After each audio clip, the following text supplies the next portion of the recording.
Can you beat Clive N Wrench without jumping? As I came towards the end of my casual playthrough, this question kept nagging my mind. I just had to see it for myself, so I immediately jumped back in for another playthrough to find out.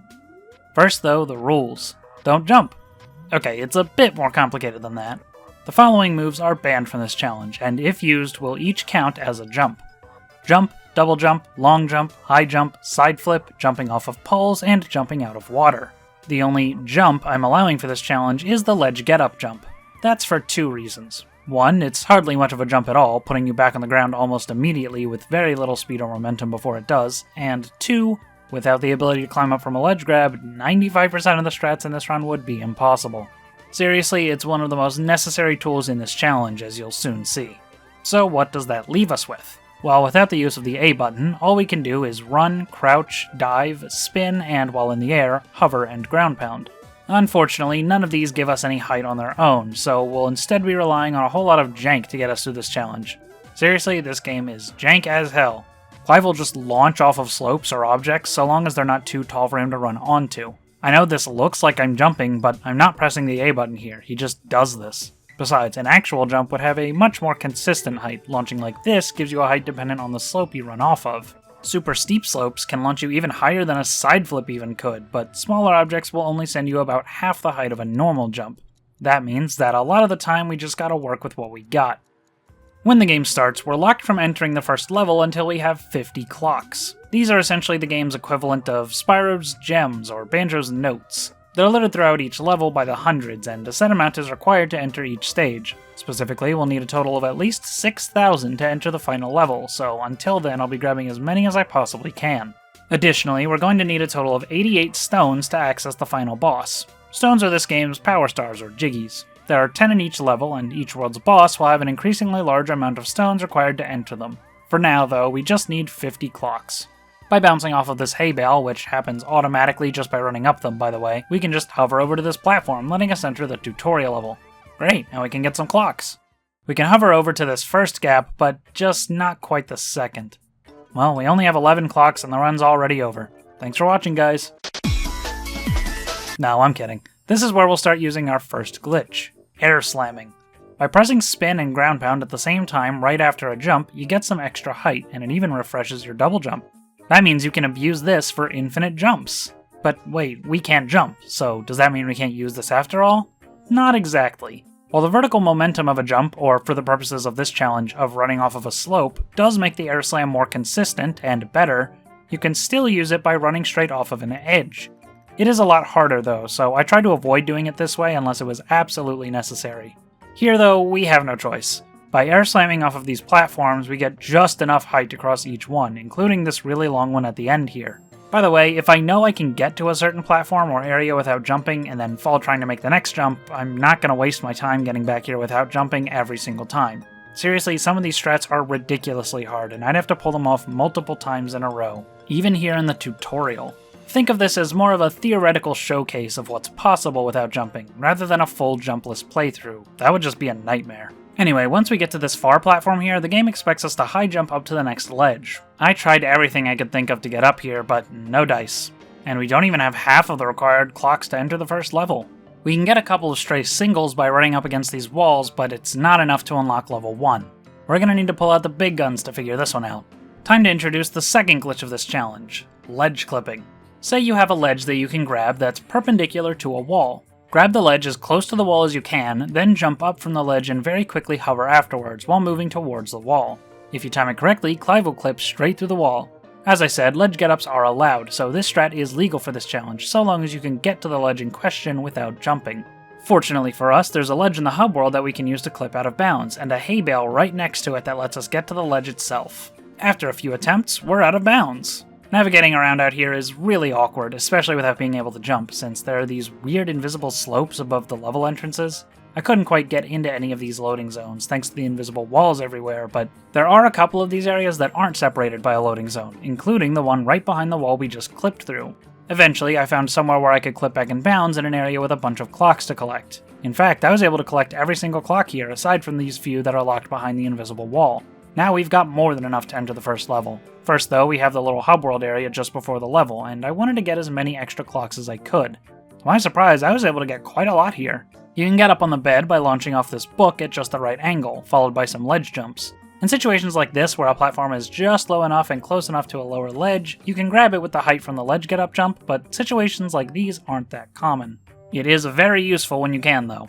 From on top of the bed, you can use the slight bump of this magazine to air slam and get on top of this wooden leg. From there you can run off the leg, air slam, and hover to this chair, and then ledge jump to the arms, and then to the top of this dresser. While we can't get everything in this room, I did manage to get quite a lot, so I'm feeling pretty hopeful for this challenge. Alright, this far into the video, and we're just entering the first real level. Oh boy. Okay, so I'm gonna go pretty in-depth for this level, because it's one of the ones where we can collect the most amount of stuff, and so you can get an idea of just how much effort this challenge takes. The rest of the levels won't be this detailed though. So you enter the first level, and there's really not much. There's a stone up on this ledge, but it's barely too high to run up onto, and there aren't any nearby slopes. There is a button over here though, and this is low enough for Clive to run up the side of it, giving us just enough height to ground pound and press the button, giving us our first stone. From here, things look bleak until you notice this giant pizza box right up against this counter. That's pretty convenient. It allows us to get on top of the counter, from which we can glide over to that ledge from before and grab the second stone. I got stuck in this sink and then had to exit and re-enter the level, which may happen a few times throughout the run, but so long as it doesn't happen anywhere after a mandatory jump occurs, it's not a problem. Also accessible from the countertop is this pole. I did say earlier that pole jumps are banned, but that's just manual jumps. When you climb to the very top of a pole, it automatically launches you upwards. I'm not pressing jump here, so it's allowed. This lets us explore the counter with the toaster, scoring us our third stone, as well as the table. From here, we can use this notepad as a slope to air slam up to these cans of beans, giving us just enough height to get to this shelf, where we can hit this button to access the vents. Additionally, we can run off this CD case and air slam to reach the microwave and these cereal boxes. From here, we have our first of many obnoxiously difficult slopeless air slams. With just the right movement though, we can get on top of this shelf. This gives us access to a whole bunch of new areas, like this middle shelf over on the left here. This is where I discovered you can use the shards of a vase as a slope, but they eventually despawn and the vases won't come back once you've already broken them, so they're one-time use only. Using this vase, you can get to these dishes, which just so happen to be sloped. I tried using that and an air slam to get to the shelf above, but kept getting blocked by what seemed like an invisible ceiling on the left side where the bowls are, so I eventually gave up and returned to this shelf. Using the bowls up here, I got on top of the fridge where one of the 5 bees is hidden. If we can find all 5 bees, we'll be rewarded with a stone, but there's a catch. Unlike keys, which we'll see shortly, bees and other similar collectibles in other levels don't save if you exit the level and re-enter. We have to not only get all 5 of them, but also still be able to get back to this table to collect the stone once we do, if we can at all. Next to the fridge is a shelf with a box of tea and a jar of coffee beans. A slopeless air slam is just barely enough to get us on top of the jar, which lets us hover over to this shelf. From there, another obnoxiously difficult slopeless air slam gets us over to the section behind the wall here. By the way, there's always a chance that anytime you do an air slam, it just won't work. Either it won't give you the height, or it will, but it won't let you hover for some reason. Probably because the game still thinks you're on the ground? I don't know, but it's really annoying when it happens. Spoiler alert, this will happen a lot. Anyway, once we're on this shelf, we can climb up to this bee with a couple ledge regrabs. This is when you walk off of a ledge, then very quickly turn around and hover, letting you grab the ledge that you just walked off. It's actually a lot harder than it looks when you can't double jump.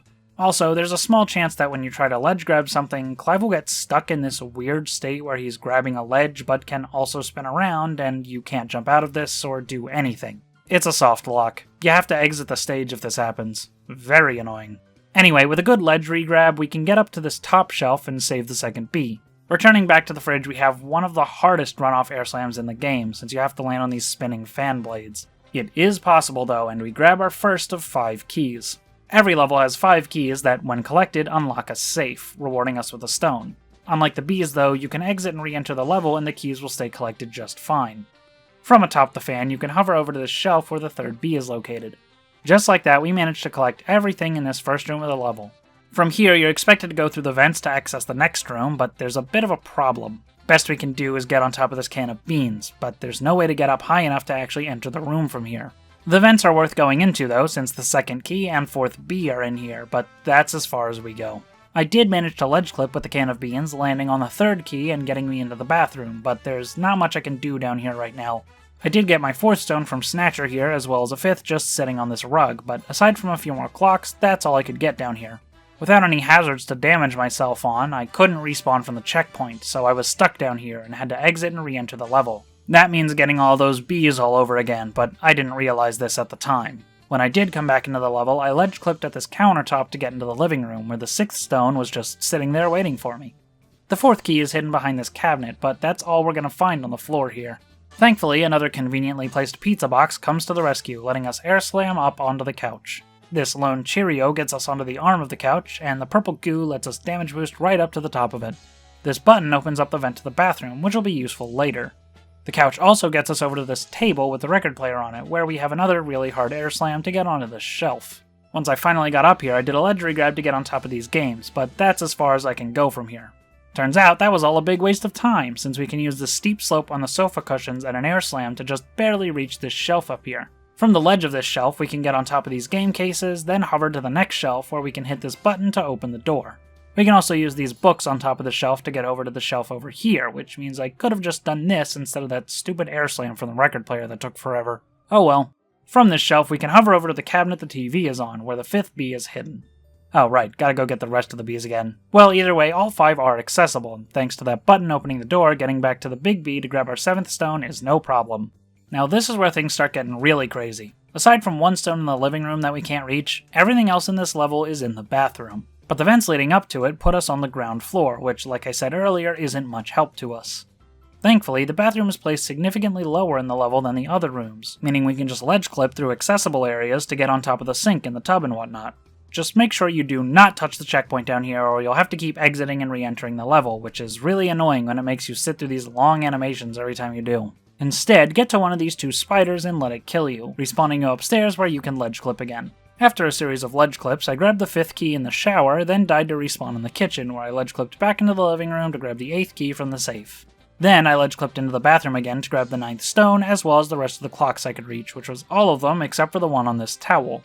And that's it! That's everything we can get in the first level without jumping. 389 out of 400 clocks, and 9 out of 10 stones. Considering just how vertical this level is, that's a pretty great start if you ask me. Boy did that take a while to explain though. Like I said, I wanted to give you guys an idea of just how much effort goes into getting to every single platform. Sometimes I'll spend 15 minutes trying to do a single jump over and over because a crucial collectible is locked behind it, or it's required to get to a higher area. Almost every level is like this. I won't bore you with the in-depth explanation for the remaining 10 levels though, I'll just go over the hardest tricks and most notable strats. The first world doesn't have a boss, so we need 450 clocks to enter the second level. It's a good thing we were able to get so much in the first level then, we only had about 100 extra. We're also going to need 16 stones to access the boss for the second world. The rest of the worlds are locked behind the previous boss being defeated, so we're not allowed to skip any bosses unfortunately. Additionally, each level and boss have a set clock and stone requirement to unlock respectively. Spoiler alert, but the clocks were never an issue once we got past the first one. I was always able to get way more than I needed. Stones are the real issue, since there are only 110 of them, and of those we need 88, meaning we can only miss 22 in the entire game. It's a decent margin for error, but when so much can be locked out when we can't jump, that might present a problem for us later down the line. For now though, we only need to get 7 in this level to progress. More would be great, but 7 is the absolute minimum. Right when we spawn in, Snatcher's running around the little park next to us, so that's an easy stone right off the bat. I then headed over to this greenhouse for another freebie, as well as one of 5 locked up pandas, which act similarly to the bees from the last level. Unfortunately, I couldn't get up high enough to free it from any of the nearby slopes, so I headed back to the town square where I got another freebie by breaking this box. I got 2 keys and a panda just lying around throughout the area, and then went back to the greenhouse to try my hand with the second panda again when this happened. I still have no idea how he got freed here, but we take those. There's another easy stone in the bar that you get just by talking to this dog, so we're at 4 now. That's all I can really get in this part of the level though, so next I moved on to the museum. You can just barely run up this podium to hit this button, but that's really all you can do here. Out of desperation, I tried ledge clipping on this box, and surprisingly enough, it worked. This helmet let me ledge grab my way up out of this room, getting us another key and 2 more pandas. This staircase was just steep enough that I could hover onto this railing, letting me reach another stone. So at this point, the 5th panda is up on a rooftop that I definitely can't get to, so it's looking like I'm not going to be able to get this guy's stone. Plus, the only room I have left to explore is the sewers. There is another free stone down here though. The next area looks impossible to reach, but by damage boosting off this enemy you can bounce on its head, making it easy to get through the tunnel. Enemies don't respawn unless you exit and re-enter the level though, so be careful. This next room isn't all that helpful though. You can get up to this gear which lets you get across to the other side of this room and to this area on the left, but the only things we can reach up here are more clocks. I only had 6 stones too, so I needed to figure something out. I headed back up to the park to try to get on this rooftop which has an alternate entrance to the sewers. While I could get on top of some pipes, it wasn't enough to reach the rooftop. While messing around, I ledge clipped here and noticed something. The sewer part of the level is stored underneath the main part. That means I can just ledge clip here and swim over to the other parts of the sewer from above. Which means I can repeatedly ledge clip to get to this stone and to this load zone that takes you to the rooftop. It does spit you out when you go through this load zone though, so I had to hold back and spam ground pound to land up here. From here I can grab the 5th key and the 5th panda. Not that I needed it anyway, since his stone is stored directly underneath him out of bounds, and I was able to grab it without getting all 5 pandas thanks to a simple ledge clip. The key is useful though, since I can ledge clip over the room in the sewers that the safe is in, which has the last 2 stones in the level. That means we can actually get all 10 stones, as well as most of the clocks in this level. I could have continued ledge clipping to get more of the clocks, but I figured I'd save them for later if I absolutely needed them. Spoiler, I didn't. That just leaves us with this world's boss, and he's pretty tough. The first phase is easy enough. You can dodge his scissors by running out of the way or crouching under them, and you just have to lure them to each of these ropes to damage him. After the first hit though, parts of the ice break, and even with good air slams, you'll still have to damage boost past some of these gaps for the last 2 hits. After a few attempts, I got lucky with my air slams and beat him before running out of health. We're 2 levels and 1 boss in, still with no jumps and some extra stones on hand. Level 3 is an interesting one. Every single one of these trees counts as a slope that we can run straight up and launch off of, so long story short, I was able to collect literally everything in the first part of the level, and it wasn't hard at all. Just keep running up these trees over and over, and it's no problem. The city section is where it gets tough. There are only a couple trees, and they aren't as big. Everything else is a big flat building. There are some awnings we can bounce off of littered throughout, which does help, but not quite as much as I'd like. The city is also where most of the collectibles are, so getting as much as possible was quite the challenge here. The few trees that are here came in clutch though, letting me get on top of the tallest buildings in the level and eventually the top of the boat. This billboard let me slide all the way up to the top of this building, which I thought for sure was going to be impossible, and thanks to this sign, I was even able to get all the way up to this pipe here, giving me the last key. Then I had to just go back to the first section of the level for a stone that I missed earlier, and that's it. I got everything. Spoiler alert, but this was the only level I managed to collect absolutely everything in throughout the entire run. But the fact that I was able to fully complete any level is a miracle. These trees made a lot of it pretty trivial, being very easy to run up and giving me lots of free height throughout almost the entire level. Even the boss of this world was an absolute joke. I just stood behind these chips and did nothing for almost the entire fight, only moving to kill the enemies to progress the boss. It was super easy. Next up then is Tempus Tombs, and we've already got 29 out of the 30 stones we need to enter the boss for this world, so we've got some leeway here. The opening city area is pretty generous, as there are bouncy awnings all over the place, and plenty of objects we can get some initial height off of, so we can get to every rooftop in the area. That means we pretty easily free all 5 aliens, giving us a stone as well as access to the underground tomb. We can get one more from this rooftop and another from Snatcher, but that's everything we'll find out in the city here. Next we can either go to the puzzle room or the tomb, but the puzzle room is guarded by a gate that you have to press 2 buttons to open. Unfortunately, even with a runoff air slam from the highest building we can reach, neither button is accessible. There is a back entrance that you're intended to open from the inside though, and while I wasn't able to ledge clip through the front gate, I did manage to ledge clip through the back gate, making this stone pretty easy to get. That just leaves us with the tombs and... right. Even with a bunch of perfect air slams, there's no way we're making it even halfway up this first room, let alone all the others. I couldn't even make it to the first platform. I did try ledge clipping out of bounds to see if the other tomb areas were stored underneath this one, like in the earlier level, but no dice. Looks like we're leaving this level with just 4 stones. We're not done yet though, we still have to do the boss.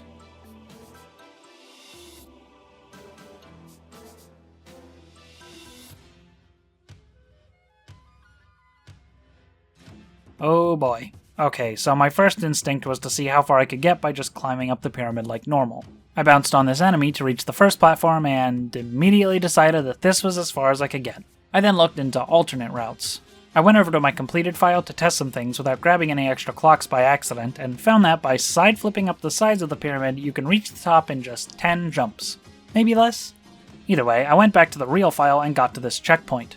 From here, you can do this really annoying and janky air slam to get over to this section without adding any jumps from my previously tested route, though this would later become obsolete anyway. From this right side, I got up to the boss in just 2 more jumps, but I managed to make it up this platform in just 2 jumps as well, so it doesn't really matter which side I choose. In fact, the left side is better because I get more clocks. Speaking of clocks, thanks to this checkpoint, we can now run around the pyramid, hovering down to lower sections to grab all the clocks in the level. The only tough part is getting past these platforms at the top, but they're all doable with some precise maneuvers. As I finished grabbing all the clocks, I found myself back at the bottom of the pyramid and thought to myself, what if I was wrong? About this being as far as I could get. Maybe I gave up too quickly, and spending 10 jumps on this stage would be a really lame way to start the counter, so I tried again. Turns out quite a lot of the pyramid is accessible jumpless. This rope sitting on this platform lets us get up to the 4th, and, well, it looked like I needed a jump to get up to this platform, so that's what I did, officially putting our first jump on the counter. Looking at the footage though, there is this little ledge on the right, so I went back to try testing it out, and look at that. You can make it up here after all. 0 jumps still going strong. With a couple damage abuses, we can keep it going strong all the way to the next checkpoint. Thanks to a lucky bounce from this moving wall and a weird ledge grab, I made it past this lower section without falling down. And again, I'm not pressing the jump button here, this game's just weird. After bouncing off of this enemy and getting up here though, we run out of options. The next platform is just too high up to reach with our limited movement, so we take our first required jump of the run. We can jank our way up the next few platforms, but then we reach yet another roadblock. I tried messing around with everything in this area and even ledge clipping into the pyramid, but nothing helped. We have to take another jump. From there, we can easily reach the last checkpoint, where getting the rest of the clocks with a series of death abuses is pretty straightforward, and this time with only 2 jumps instead of 8. Much better. Like I said before, we can get past the next few platforms with some precise maneuvers, but from there we have even more high platforms, far out of our reach. With a side flip into an air slam, you can reach the last platform, and with one more jump, finally reach the top of the pyramid, grabbing the last few clocks along the way. That means, in just 4 jumps, we scaled this entire pyramid. This was one of the 2 areas I was most concerned with for this run, so 4's definitely not that bad. That said, the 0 jumps challenge is officially failed, and this is now a minimalist run. Oh well. Moving on to Grave Mistake, we can make our way up the first couple ledges by awkwardly ramming into these gravestones to get just enough height to do an air slam. With not even a single stone, we already hit a roadblock with this massive gap. We can get onto the rails and other objects along this bridge, but this is a huge gap to cross, and the ledge grabbing on the other side isn't exactly consistent. After over 45 minutes of throwing myself off this coffin, I finally made it across and could continue the level. With a bounce off this enemy, I crossed over to the checkpoint and could finally take a breather. From here, there are 2 sections of the level to explore. The pumpkin patch to the right and the cathedral to the left, including the interior. The cathedral interior is only accessible by opening the door, which requires hitting this button all the way over here. We'll get back to this a little later, but for now, I decided to go left and see what I could grab over here. First I had to climb this staircase though, and that was really annoying. It is possible though, thanks to some runoff reverse air slams. After clearing out the yard here, I went for the stone on this platform out in the distance here. I'm really getting tired of these really far away, really difficult to reach platforms. Eventually I just gave up on this. My next goal was to try and get into the cathedral with a ledge clip. It took a lot of trial and error at many different spots, but eventually I got in. This nets us 2 more stones, one from Snatcher and one from this block puzzle. That just leaves us with the right side, and just getting over here is a massive pain in the ass. I had to do this super precise runoff air slam and only just barely made it across to the next platform. It is possible though. The first thing I did was try to climb up this mountain, and turns out there's just enough janky terrain for that to be possible. First I air slammed up to this pillar with the pumpkin on it, then another air slam to get to this platform. After running out of ideas, I started throwing Clive against the wall, and what do you know, this actually worked. Unfortunately, ledge regrabbing here is really difficult since most of these ledges aren't actually grabbable. Instead, I did another air slam to get up to this ramp. That's 1 more stone, plus there's another one off in the distance. In fact, the last pumpkin is there too, so if I can make it over, that's 2 more stones in the bag. Unfortunately, no matter how hard I tried, and I tried a lot, I just couldn't make it across this gap jumpless. Oh well, at least getting 2 stones for 1 jump would be pretty efficient if we need to do any backtracking later. If so, this'll be my first choice. For now, I grabbed this stone down here and called it a day. The rest of the stones in this level are unobtainable. Fortunately, the 5 stones I managed to get in this level were just enough to enter the next boss. This is another really easy one. Just run in circles, dodging his attacks, and when the panel flips, run up on the gear on the side to get some air and ground pound the button. Continue running in circles, rinse and repeat. I thought this attack where he spins around shooting bats at you was going to be hard to dodge, but running to the side, they just went right through me. I'm not complaining though, it makes this already pretty easy fight way easier. Next up is Ancient Grease Trap. Since we're just barely skimping by at this point, we need another 8 stones to unlock this world's boss. The level starts off giving us a couple freebies, with Snatcher running around the entrance here and another one off to the side.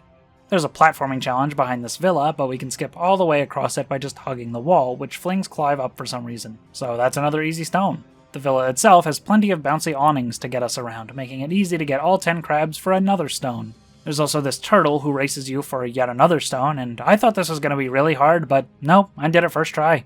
There's one more stone out on this ledge with a horse on it behind a fence, but thankfully there's one broken spot in the fence where we can just run up and air slam to get over the fence. That's all 6 stones in the outdoor section of the level. Both buttons to open the gate to the volcano are easily accessible too, but once we enter it... yeah, there's not much we can do here. Even a run-off air slam from this platform isn't enough to get to the next one. And this ain't no Mario 64 lava either, this is insta-kill, so we can't damage abuse for any more progress. I even tried ledge clipping out of bounds here, but to no avail. We're limited to just 6 stones in this level, but we needed 8 to unlock the next boss. Guess I'm going back to grave mistake for those 2 stones. That's one more jump for a total of 5 now.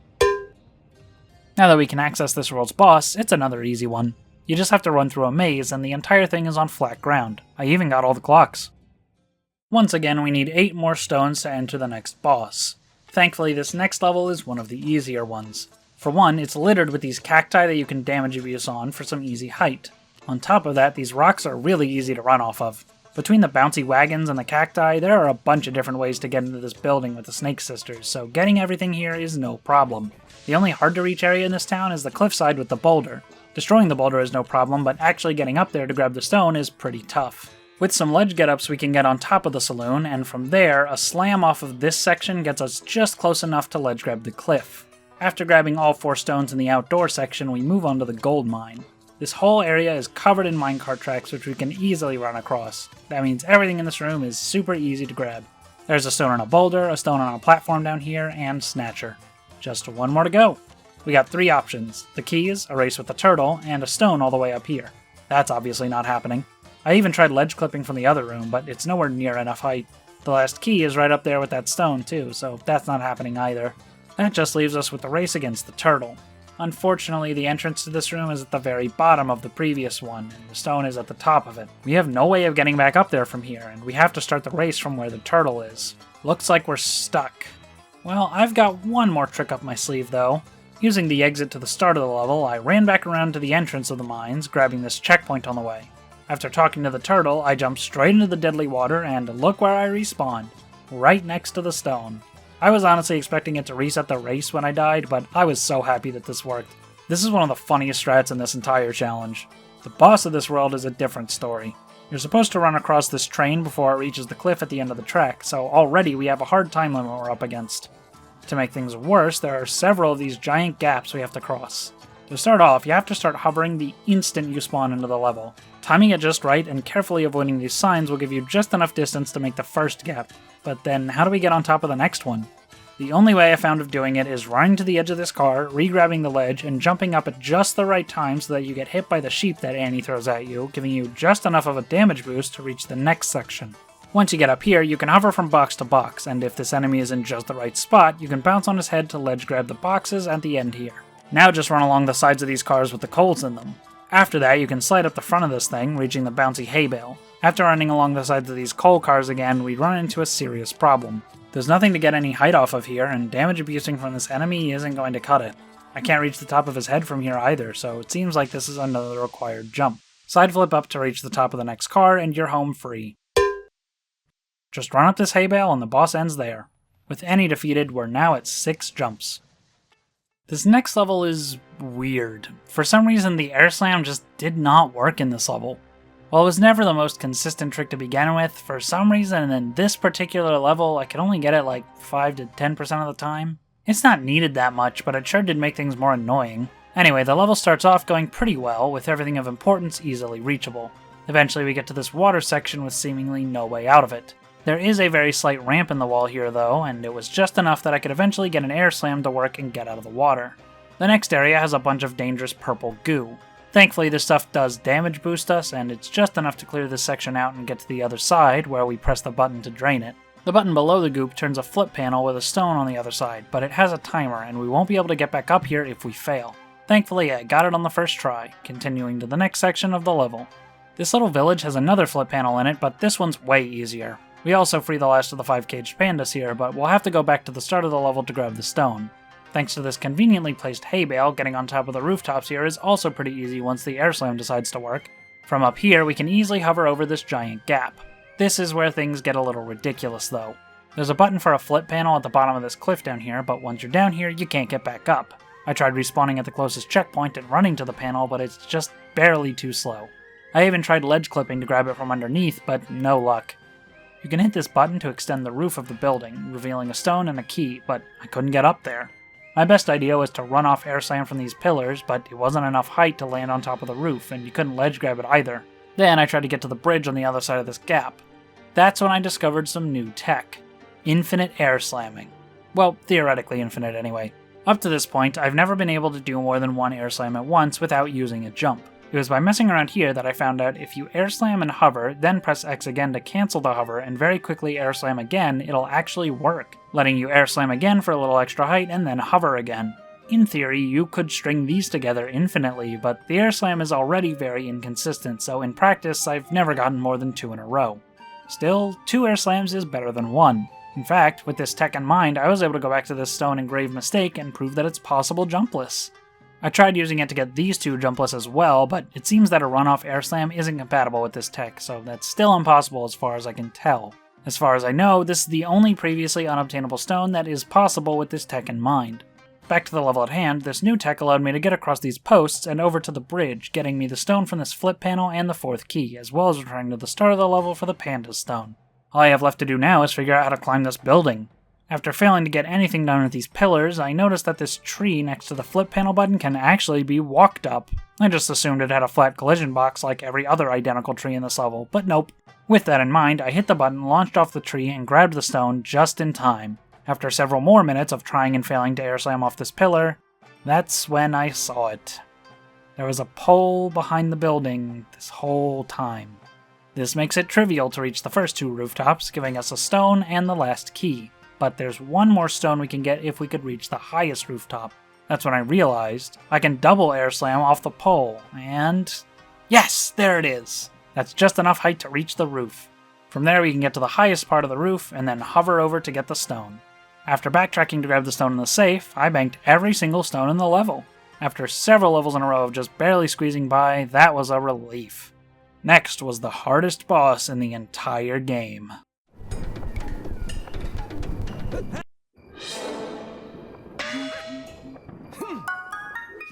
The starting area of Corsair's Cove really doesn't have much to offer us. There's a few clocks scattered around, but that's it. Even continuing towards the port, we can't even get out of the water and onto land over here.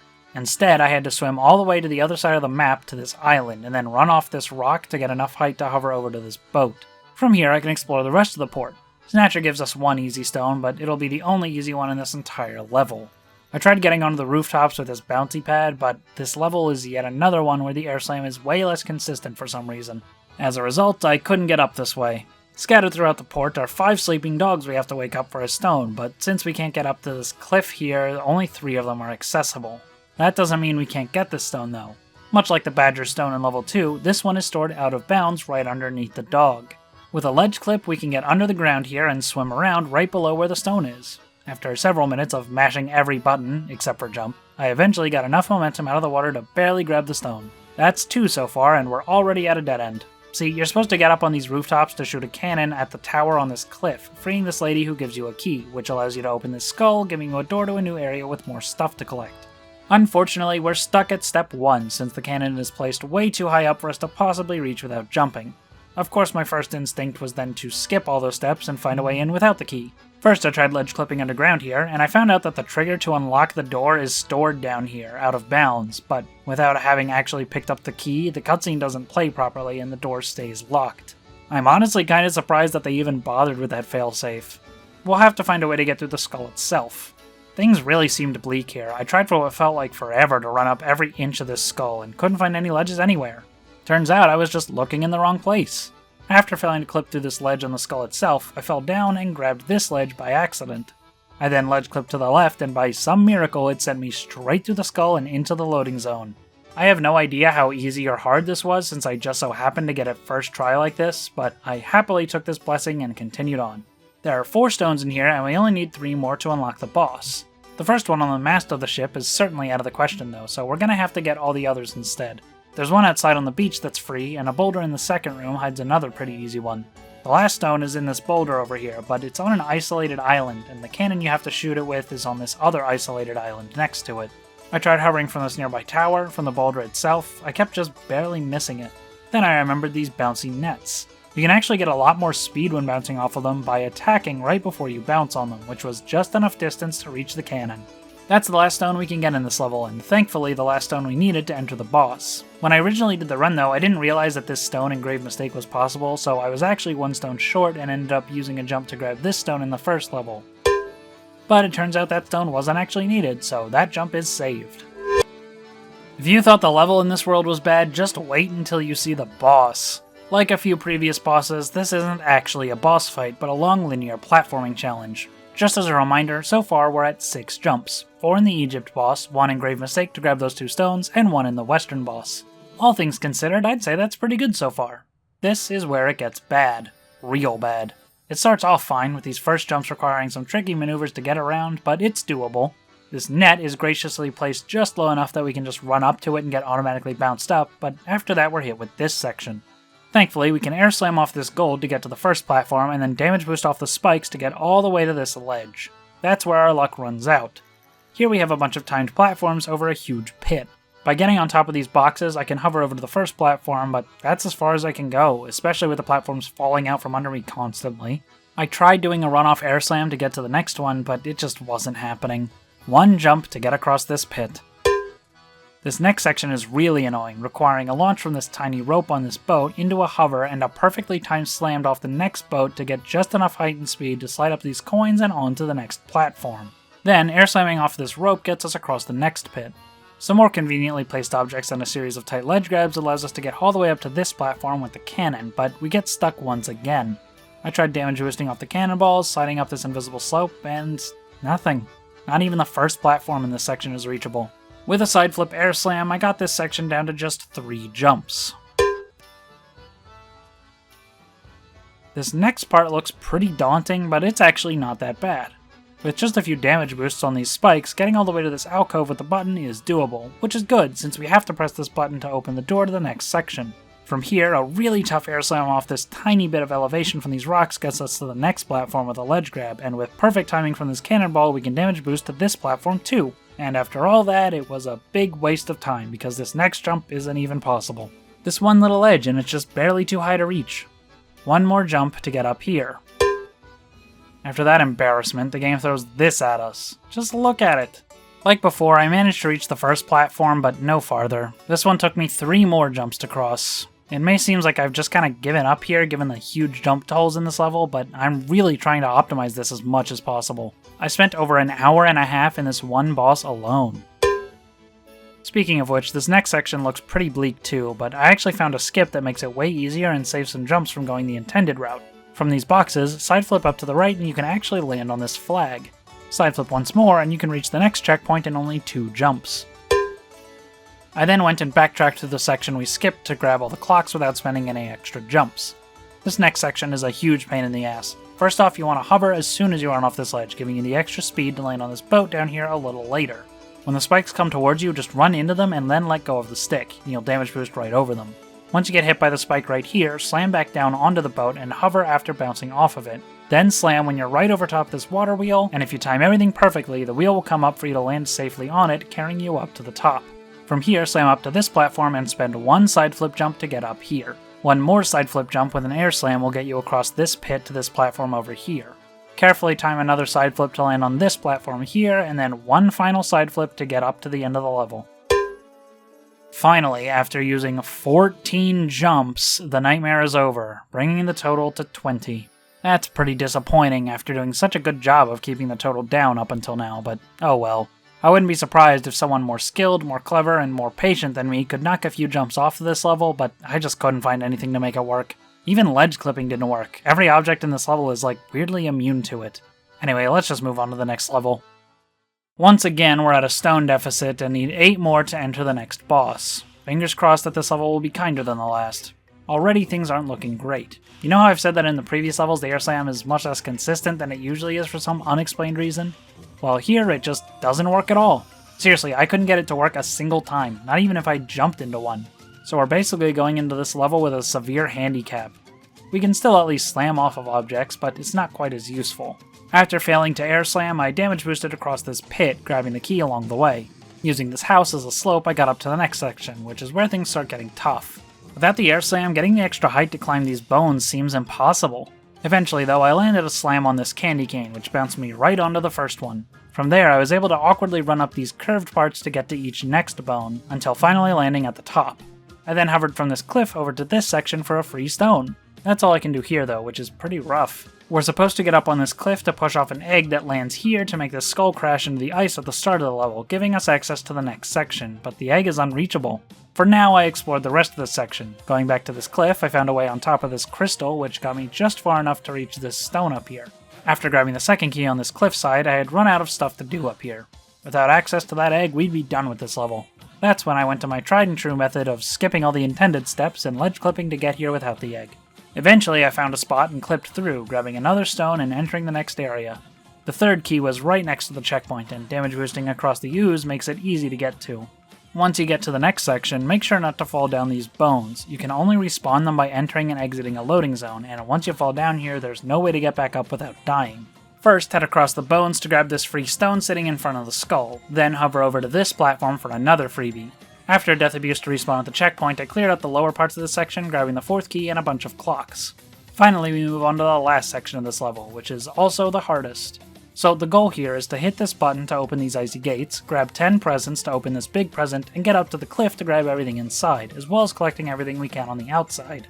That first part is easy enough, the button's just to the right of the checkpoint, but the rest is not so easy. To make it even harder, when damage boosting across the ooze, there's a random chance that you'll just die in one hit no matter how much health you have, making it even more annoying to traverse this area. We can get the last key here, but the safe is inside the big present, so we can't get the stone just yet. There's also a stone hidden on this platform back here, which we can easily reach with a damage boost. The rest of the stones in this level are in this top section, so we'll need to find a way up here to grab the last couple presents that are just out of reach from down below. After screwing around for a while, I came across this slanted tree, which Clive can just barely run up with the perfect angle, giving us enough momentum to hover over to this crystal in the wall. From this crystal, we can just barely run up with enough momentum to reach these rocks, but they're considered a slippery surface, meaning our movement options while standing on them are pretty limited. I couldn't quite get anything useful to happen from here though, so I went back to the drawing board.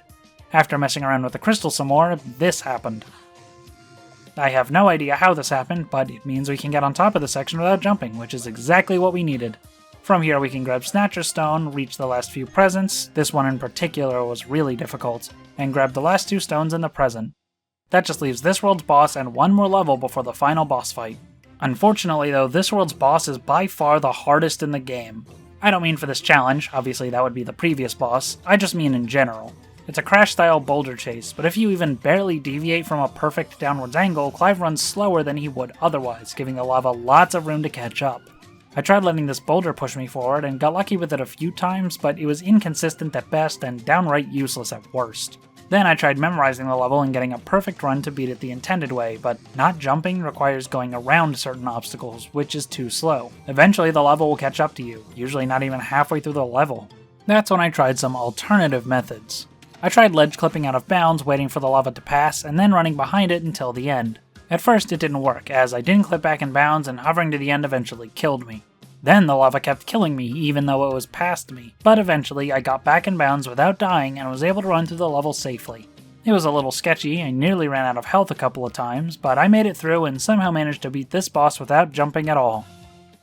Finally we move on to the medieval level, the last level in the game. I'm gonna be honest, this is actually one of the easiest ones, especially in the beginning. This first section is just a series of staircases, and when you're supposed to go down this water slide and jump back out from the bottom, you can just backtrack after hitting this button instead. There's a ton of set dressing that we can run off in the next section, and the air slam actually works here. All the stones and keys are in pretty easy to reach areas, and we only need 9 out of the 10 stones to unlock the final boss, since we got an extra in the previous level. Once we get to this little castle town, things start ramping up. A big chunk of the collectibles are up on the rooftop, so getting up might be a challenge. Oh, never mind, there's this hay bale that bounces you up super high, and just an air slam is enough to get up to the rooftops. They're all slanted too, with some of them being pretty steep, so running off of them can get you a ton of height. Turns out navigating these rooftops isn't even that hard. There are 2 flip panel challenges on the rooftops though, and without the ability to jump across them, they're really tough. This first one took me many tries, requiring me to fall back down to ground level, run across the hay bale, air slam up on the roof, and then air slam up this roof while avoiding the ledge grab to get up here just in time to reach the stone before the timer expires. And there's just barely enough time to do it. It was tough, but I managed it. The other one's a little easier, but still fairly tight. You gotta launch off these rooftops that I'm pretty sure you're not actually supposed to stand on because their collision is pretty weird, but it can still get you the height needed to reach the stone in time. This key seemed like it would be really hard to get at first until I noticed this steep rooftop back here.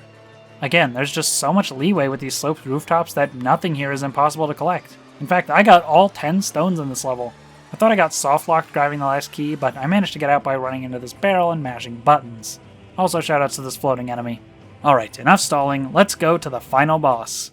This fight is actually split into 3 separate fights. First, Cybro the Dragon. All you have to do here is move the fireworks in a position and sit in the corner, occasionally killing enemies or dodging an attack.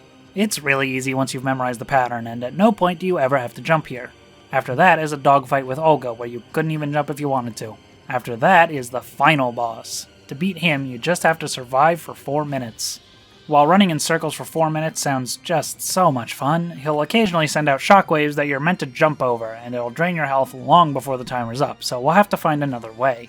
At the start of the fight, run to the bottom right corner and slide up the wing of this plane, hide in the bottom left corner behind the wall, and something about a latte or something.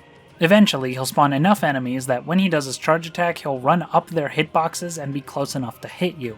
I got lucky enough to damage past him and run away with 1 HP just as the last few seconds of the timer counted down.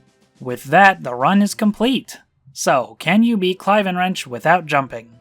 No. Sadly, the boss levels are just too demanding, most notably the pirate boss requiring 14 of the 20 jumps needed to complete this challenge. If we ignore the bosses and just look at jumps spent in actual levels though, it's a shockingly low 1. Just 1 jump to get all the stones and clocks necessary to unlock each boss. Even then, I have a feeling that this platform might be possible to reach without using a jump, I just couldn't get it to work, and I tried it for like an hour. The rest of the run's jumps are used in 3 of the boss levels, and even those ended up being a lot lower than I expected. I really thought that train boss was going to be a nightmare, but it only required 1 jump. So overall, I'm pretty happy with the results of this challenge, even if it wasn't a perfect 0.